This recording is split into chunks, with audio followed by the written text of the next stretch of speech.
Performance optimisation simulations basic में आपका स्वागत है। मैं सुरजीत कक्कर और ये सेशन आपको प्रिपेयर करेगा हमारे परफॉर्मेंस ऑप्टिमाइजेशन सिमुलेशंस रूम में एक्टिवली पार्टिसिपेट करने में। ज़्यादा जानकारी के लिए आप www.surjitkakkar.com विज़िट कर सकते हैं। आगे बढ़ने से पहले कुछ समय निकाल के ये डिस्क्लोजर ज़रूर पढ़ें।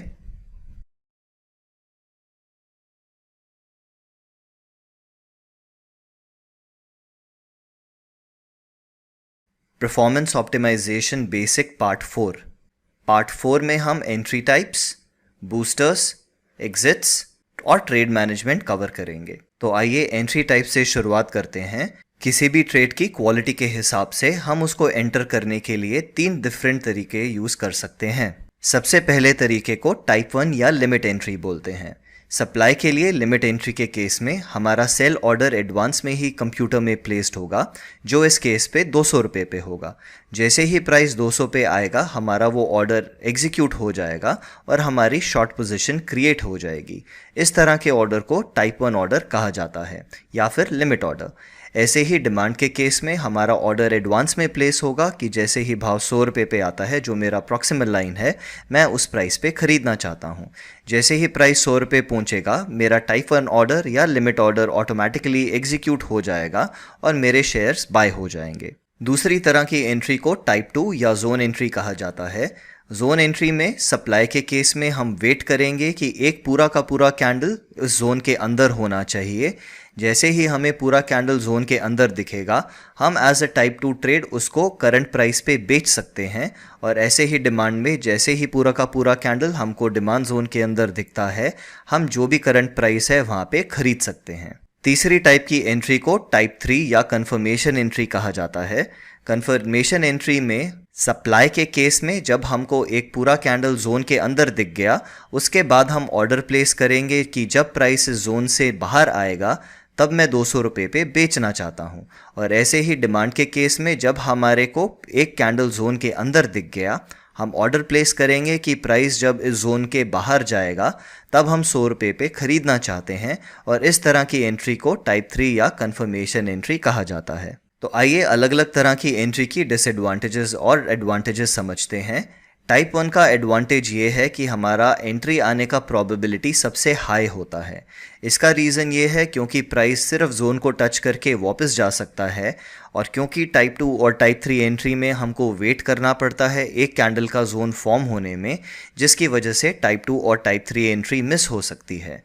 दूसरा एडवांटेज टाइप 1 का ये है कि हम इसको सेट एंड फॉरगेट कर सकते हैं, क्योंकि हमारे को हमारा एंट्री प्राइस और स्टॉप लॉस दोनों मालूम है। हम दोनों ऑर्डर्स प्लेस करके इसको भूल सकते हैं, जिसको सेट एंड फॉरगेट कहा जाता है। टाइप 1 का डिसएडवांटेज ये है कि टाइप 1 पे हमारा रिस्क जोन एंट्री से ज़्यादा होता है। जोन एंट्री में हम क्या करते हैं, हम वेट करते हैं कि प्राइस जोन में आएगा, फिर एक कैंडल फॉर्म होगा, जिसकी वजह से हमारा रिस्क हमेशा छोटा रहता है टाइप 1 के कंपैरिजन में। ऐसे ही टाइप 1 में जो रिवॉर्ड होगा वो भी जोन एंट्री के कंपैरिजन में कम होगा, क्योंकि हमारा टारगेट दोनों केसेस में सेम रहेगा। जोन एंट्री में क्योंकि मैं ज़्यादा सस्ते भाव पे ख़रीद रहा हूँ, जिससे मेरा प्रॉफिट इंक्रीज़ हो जाता है कंपेयर टू मेरा टाइप 1 एंट्री। तीसरा डिसएडवांटेज ये है कि हमारा स्टॉप होने के चांसेस सबसे ज़्यादा हैं। जैसे ही प्राइस हमारे जोन में आ रहा होता है हम खरीद लेते हैं, जिसके बाद प्राइस नीचे भी जा सकता है, जिससे स्टॉप आउट होने के चांसेस बढ़ जाते हैं। टाइप 2 का एडवांटेज ये है कि इसमें हमारा रिस्क बाकी सारी एंट्रीज़ के कंपैरिजन में सबसे छोटा होता है। इसका रीज़न ये क्योंकि हम प्राइस का जोन में आने का वेट करते हैं, उसके बाद एक कैंडल फॉर्म होने का वेट करते हैं, तब हम जाके अपना टाइप 2 एंट्री लेते हैं, जिससे हमारा रिस्क कम हो जाता है। दूसरा एडवांटेज टाइप 2 एंट्री का ये है कि हमारा जो रिवॉर्ड होगा वो सबसे ज़्यादा होगा, क्योंकि हम ज़्यादा सस्ते भाव पे ख़रीद रहे हैं, उससे हमारा रिवॉर्ड बढ़ जाता है। और तीसरा एडवांटेज ये है कि इसका प्रोबेबिलिटी एंट्री का टाइप 3 से ज़्यादा है, क्योंकि टाइप 3 एंट्री में प्राइस जोन में आने के बाद आप एक कैंडल का वेट करते हैं, जिसके बाद ऑर्डर प्लेस करते हैं कि जब प्राइस 100 रुपये पे आएगा मैं ख़रीदना चाहता हूँ। मगर क्या हो सकता है कि प्राइस गैप अप कर जाए, जिसकी वजह से आपको टाइप 3 एंट्री नहीं मिलेगा। इसलिए टाइप 2 का एंट्री का प्रोबेबिलिटी टाइप 3 से ज़्यादा होता है। टाइप 2 का डिसएडवांटेज ये है कि इसका प्रोबेबिलिटी ऑफ एंट्री कम रहता है, क्योंकि प्राइस जोन में टच करके वापस जा सकता है, जिसकी वजह से जोन में कोई कैंडल फॉर्म नहीं हुआ, आप अपनी एंट्री मिस कर सकते हैं। और ये ऑटोमेट भी नहीं करा जा सकता, क्योंकि हम एक कैंडल का वेट करने के बाद ही ट्रेड लेते हैं, उससे पहले नहीं। टाइप 3 का रिस्क आपके लिमिट एंट्री जितना सेम होता है, क्योंकि लिमिट एंट्री में हम प्रॉक्सिमल लाइन पे एंटर करते हैं। टाइप 3 में भी हम प्रॉक्सिमल लाइन पे ही एंटर करते हैं, बट जब प्राइस लीव कर रहा होता है जोन को उस समय, जिससे हमारा रिस्क लिमिट एंट्री और टाइप 3 में सेम रहता है। ऐसे ही टाइप 3 में आपका जो रिवॉर्ड होता है वो लिमिट एंट्री के कंपैरिजन में सेम रहता है, क्योंकि आपकी एंट्री प्रॉक्सिमल लाइन पे ही होती है। तीसरा एडवांटेज ये कि इसमें हमारा स्टॉप आउट होने की प्रोबेबिलिटी सबसे कम होती है, क्योंकि हम प्राइस जोन में आने के बाद वेट करते हैं कि प्राइस जब जोन को लीव करेगा उस समय हम बाय करेंगे। आपका स्टॉप आउट होने की प्रोबेबिलिटी कम हो जाती है। टाइप 3 का डिसएडवांटेज ये है कि इसमें आपको एंट्री मिलने की प्रोबेबिलिटी सबसे कम होती है। पहला रीज़न, प्राइस सिर्फ जोन को टच करके वापस जा सकता है, जोन के अंदर कोई कैंडल फॉर्म नहीं हुआ, जिसकी वजह से आप ट्रेड मिस कर सकते हैं। और दूसरा रीज़न, प्राइस जोन में आता है, जोन के अंदर कैंडल फॉर्म होता है, अब आपका ऑर्डर प्लेस्ड है 100 रुपये पे ख़रीदने के लिए, मगर अगर प्राइस गैप अप हो जाता है आपको आपका एंट्री नहीं मिलेगा। और दूसरा डिसएडवांटेज कि इसको आप प्लेटफॉर्म पे ऑटोमेट नहीं कर सकते, क्योंकि एक कैंडल जोन के अंदर फॉर्म होने के बाद ही ऑर्डर प्लेस किया जाता है। बूस्टर एक स्कोरिंग सिस्टम है जो किसी भी ट्रेड सेटअप की क्वालिटी को मेजर करने में हमारी मदद करता है। हम ट्रेड तभी लेते हैं जब हमको प्राइस चार्ट पे कोई एडवांटेज दिखता है। बूस्टर्स हमारे को ये एडवांटेज मेजर करने में मदद करेंगे, क्योंकि हम बूस्टर्स को यूज़ करके किसी भी ट्रेड का मैकेनिकली एडवांटेज मेजर कर सकते हैं। ये हमारे को ट्रेड्स कंसिस्टेंटली प्लान करने में मदद करेगा। एज अ ट्रेडर हम डिसाइड करेंगे कि किसी भी ट्रेड का मिनिमम स्कोर क्या होना चाहिए ताकि हम वो ट्रेड ले सकें। जितने ज़्यादा बूस्टर्स यूज़ करेंगे उस ट्रेड सेटअप का उतना अच्छा अंडरस्टैंडिंग होता है।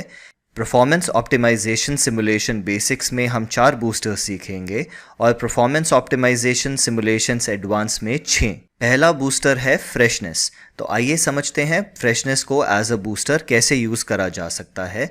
मान लेते हैं कि प्राइस नीचे आ रहा है और इस प्राइस पे कोई 50 लाख शेयर खरीदना चाहता था। जैसे ही प्राइस नीचे आएगा उसका बाय ऑर्डर एग्जीक्यूट होना शुरू हो जाएगा और यहाँ पे बायर्स एंड सेलर्स की ट्रांजैक्शन हो रही होगी। बट एक टाइम पे सारे के सारे सेलर्स अब्जॉर्ब हो जाएंगे और ज़्यादा डिमांड की वजह से प्राइस ऊपर चला जाएगा। मान लेते हैं कि उस 50 लाख शेयर्स में से सिर्फ 20 लाख का फिल हुआ और 30 लाख अभी भी पेंडिंग है। तो ये हमारे को चार्ट पे डिमांड जोन का पैटर्न दिखाता है। एक बार हमने ये डिमांड जोन आइडेंटिफाई कर लिया, अब हम वेट करते हैं कि प्राइस जब वापस आएगा हम अपना ट्रेड लेंगे। जब प्राइस वापस आता है हम एक्सपेक्ट कर रहे हैं यहाँ पे वो बैलेंस 30 लाख का ऑर्डर होगा और फिर जब ट्रांजैक्शंस हो रही होंगी उसमें सेलर्स अब्जॉर्ब हो जाएंगे, जिसकी वजह से प्राइस दोबारा से ऊपर जा सकता है। मान लेते हैं कि वो सेलर्स की वजह से 20 लाख का और फिल मिल गया और अब हमारा 10 लाख का पेंडिंग ऑर्डर है। अब जब प्राइस तीसरी बार जोन में वापस आता है, इस 10 लाख में से फिर कुछ ना कुछ शेयर्स फिल हो जाएंगे। मान लेते हैं इस बार सारे के सारे 10 लाख शेयर फिल हो जाते हैं और प्राइस ऊपर जाना शुरू कर देता है। अब इस लेवल पे हमारा जो ऑर्डर है वो 0 शेयर्स का ऑर्डर है। इसका मतलब अगली बार जब प्राइस वापस आएगा ये जोन ईजिली वायलेट हो सकता है या ये ट्रेड स्टॉप्ड आउट हो सकता है।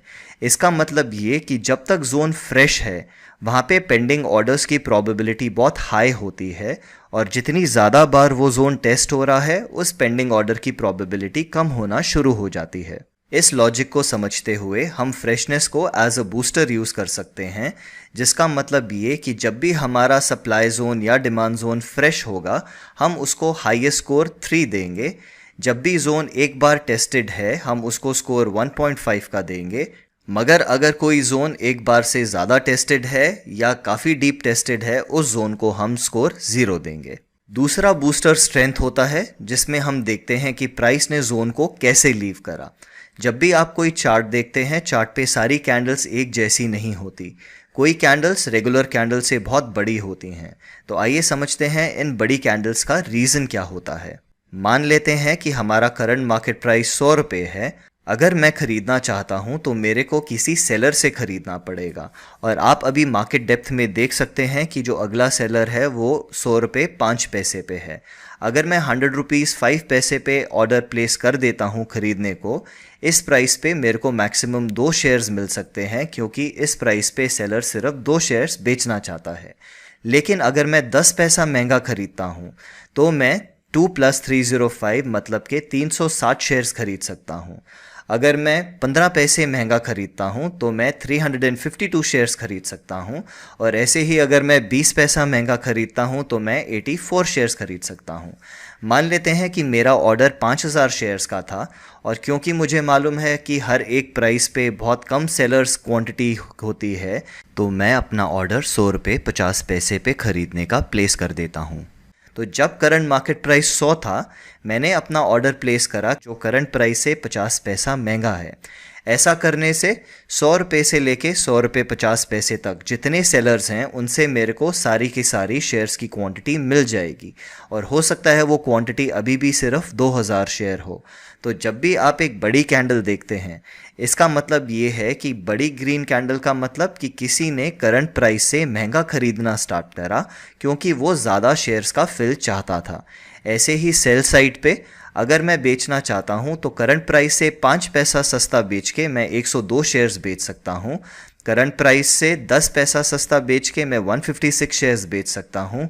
करंट प्राइस से 15 पैसा सस्ता बेच के मैं 361 शेयर्स बेच सकता हूँ, और करंट प्राइस से 20 पैसा सस्ता बेच के मैं 368 शेयर्स बेच सकता हूँ।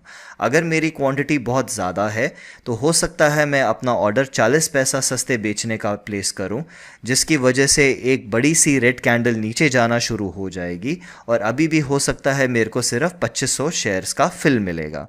तो इस लॉजिक से हम ये समझते हैं कि एक बड़ी ग्रीन कैंडल का मतलब किसी ने महंगा खरीदना शुरू करा, और एक बड़ी रेड कैंडल का मतलब किसी ने सस्ता बेचना शुरू करा, और ऐसा वही करेगा जो ज़्यादा क्वांटिटी खरीदना या बेचना चाहता है, और वो सिर्फ बिग बॉयज़ ही हो सकते हैं। तो इसी लॉजिक को यूज़ करते हुए हम उसको एज अ बूस्टर अप्लाई कर सकते हैं।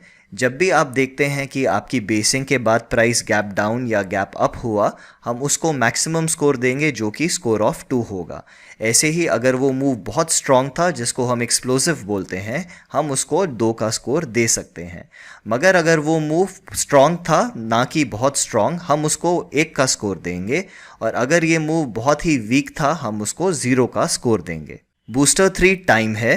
अगर आप इसको लॉजिकली समझें, जब भी किसी प्राइस पे बिग बॉयज़ बाय या सेल कर रहे होंगे, क्योंकि अदर साइड पे जो बायर्स और सेलर्स होंगे वो बहुत जल्दी एब्जॉर्ब हो जाएंगे, प्राइस उस लेवल पे ज़्यादा देर नहीं रहना चाहिए। तो हम बूस्टर 3 में काउंट करते हैं कि हमारी बेसिंग में कितनी कैंडल्स हैं। अगर बेसिंग में 1 से लेके 3 कैंडल्स होती हैं, हम उसको 2 का स्कोर देंगे। अगर 4 से 6 कैंडल, हम उसको 1 का स्कोर देंगे। मगर अगर उस लेवल पे प्राइस बहुत ज़्यादा देर तक ट्रेड हो रहा था, इससे बहुत हाई प्रोबेबिलिटी है कि यहाँ पे बिग बॉयज़ पार्टिसिपेट नहीं कर रहे थे, उसको हम 0 का स्कोर देंगे। और आखिरी बूस्टर हमारा रिवॉर्ड टू रिस्क रेशो है। जब भी हम ओवरनाइट ट्रेड प्लान करते हैं, हमारा minimum reward to risk ratio 3:1 या उससे ज़्यादा होना चाहिए, और जब भी हम इंट्राडे ट्रेड प्लान करते हैं, हमारा minimum reward to risk ratio 2:1 या उससे ज़्यादा होना चाहिए। तो अगर चार्ट पे हमारे को ओवरनाइट ट्रेड के लिए 3:1 या उससे ज़्यादा मिलता है, या फिर इंट्राडे ट्रेड के लिए 2:1 या उससे ज़्यादा मिलता है, इसको हम 3 का स्कोर देंगे। मगर अगर ओवरनाइट ट्रेड में हमारे को 2:1 या उससे ज़्यादा, और इंट्राडे ट्रेड में 1.5:1 या उससे ज़्यादा मिलता है, इसको हम 1.5 का स्कोर देंगे। लेकिन अगर हमारा risk reward ratio overnight trade के लिए 2:1 से कम है, और इंट्राडे ट्रेड के लिए 1.5:1 से कम है, उस ट्रेड को हम 0 का स्कोर देंगे। इसका मतलब हमारा पहला बूस्टर फ्रेशनेस का मैक्सिमम स्कोर 3 रहेगा, दूसरा बूस्टर स्ट्रेंथ का मैक्सिमम स्कोर 2, तीसरा टाइम का मैक्सिमम स्कोर 2, एंड चौथा रिवॉर्ड टू रिस्क रेशो का मैक्सिमम स्कोर 3। इसलिए अब हम जब भी कोई ट्रेड प्लान करेंगे, उसका मैक्सिमम स्कोर 10 हो सकता है, 10 से ज़्यादा नहीं। अगर हमारे ट्रेड का स्कोर 0 से 7 है, हम उस जोन पे कभी भी ट्रेड नहीं करेंगे। लेकिन अगर हमारे जोन का स्कोर 8 या 9 है, हम उसको टाइप 2 या टाइप 3 ट्रेड ले सकते हैं। लेकिन अगर हमारे जोन का स्कोर 10 है हम उसको टाइप 1 ट्रेड ले सकते हैं। एग्जिट जो होता है वो प्रॉफिट या लॉस में हो सकता है। लॉस एग्जिट को स्टॉप लॉस कहते हैं और प्रॉफिट एग्जिट को टारगेट। जब भी आप ट्रेड प्लान करते हैं तो ज़रूर आपके पास क्लियर और प्लान टारगेट और स्टॉप लॉस होना चाहिए। आप इस चीज़ का ध्यान भी ज़रूर रखें कि आपका टारगेट आपको मिनिमम जो आप रिवॉर्ड टू रिस्क रेशो चाहते हैं वो दिखा रहा है, जो हमारा इंट्राडे ट्रेड के लिए 2:1 होगा और ओवरनाइट ट्रेड के लिए 3:1। और हमारा जो टारगेट एग्जिट होना चाहिए हमारे अपोजिंग फ्रेश लेवल से पहले होना चाहिए। जोनिंग रूल्स में हमने समझा था कि डिमांड और सप्लाई जोन 3 अलग अलग तरीके से मार्क करे जा सकते हैं। सबसे पहले को हम विक टू विक मेथड बोलते हैं, दूसरे को बॉडी टू विक और तीसरा हमने कहा था कि हम कभी भी यूज नहीं करेंगे। हम एंट्री के लिए हमेशा body to wick method use करते हैं जिसे हम अपना प्रेफर्ड मेथड बोलते हैं, लेकिन टारगेट के लिए हम हमेशा wick to wick method use करेंगे। इसका रीज़न ये है क्योंकि विक से प्राइस वापस मुड़ सकता है, तो हम ये नहीं चाहते कि बिना टारगेट मिले हमारा प्राइस वापस चला जाए। ट्रेड मैनेजमेंट का मतलब ये है कि हमारे पास प्रीसेट रूल बेस्ड मेथडोलॉजी होना चाहिए अपना स्टॉप लॉस एडजस्ट करने के लिए। किसी भी ट्रेड के 3 कंपोनेंट्स होते हैं, एंट्री, ट्रेड मैनेजमेंट और एग्जिट। एक प्रॉपर ट्रेड मैनेजमेंट सिस्टम से आप प्रॉफिटेबल ट्रेडिंग कर सकते हैं। प्रॉपर ट्रेड मैनेजमेंट सिस्टम का मतलब ये है कि आपके पास प्रीसेट रूल बेस्ड मेथडोलॉजी होना चाहिए जिससे आप अपना स्टॉप लॉस एडजस्ट करेंगे अपनी कैपिटल को प्रोटेक्ट करने के लिए। पहला रूल हमारा ब्रेक इवन रूल रहेगा। ब्रेक इवन का मतलब है किसी ट्रेड को सेम प्राइस पे एंटर और एग्जिट करना। हमारा ब्रेक इवन रूल 1:1 होगा, जिसका मतलब ये है कि अगर मैं डिमांड पे बाय करता हूँ जो इस केस में 100 रुपये है और मेरा स्टॉप लॉस 98 पे है, मतलब इस ट्रेड में मैं 2 रुपये का रिस्क ले रहा था।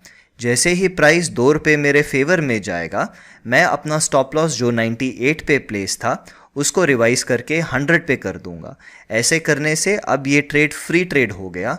अगर प्राइस मेरे फेवर में जाता है तो मुझे टारगेट मिल सकता है, मगर अगर प्राइस मेरे से अगेंस्ट जाता है तो मैंने 100 रुपये पे ख़रीदा और 100 रुपये पे ही एग्जिट करके मैं ये ट्रेड क्लोज कर दूंगा, जिसको ब्रेक इवन कहते हैं। ऐसे ही इस एग्जाम्पल में मेरी एंट्री 200 रुपये है और मेरा स्टॉप लॉस 202, जिसका मतलब इस ट्रेड में मेरा रिस्क 2 रुपये का है।